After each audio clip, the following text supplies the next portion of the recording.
আর আমার বাবা হলো লাস্ট সুপারস্টার। আমিন খানের ছেলের মজার ইন্টারভিউ এবার ভাইরাল পুরো নেট দুনিয়ায়। বড় গোল হলো আমাদের ফিউচার দেখা, আমাদের ফিউচার দেখা সবচেয়ে বড় গোল। সম্প্রতি গতকাল দেওয়া একটি ইন্টারভিউ এ আমিন খানের ছোট ছেলে বলে আমার বাবা লাস্ট সুপারস্টার। আর আমার বাবা হলো লাস্ট সুপারস্টার। আর আমার সত্যি বলতে ছেলেদের চোখে প্রতিটি বাবাই সুপারস্টার। তাকে আরো প্রশ্ন করা হয়, তোমার বাবার কোনো সিনেমা দেখছ? এমন প্রশ্নের উত্তরে ছোট ছেলে বলে, না। আমার আগেকার দিনের কোনো সিনেমা দেখা হয়নি। আর শাহরুখ খানের মুভি দেখে।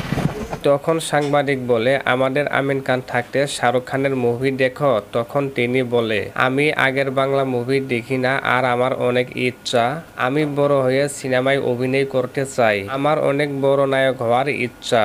আমার আগ্রহ আছে। আমার আগ্রহ আছে। তো বন্ধুরা, আমিন খান এবং তার ছেলেকে নিয়ে আপনাদের যদি কোনো মতামত থাকে অবশ্যই কমেন্ট বক্সে জানিয়ে দিবেন।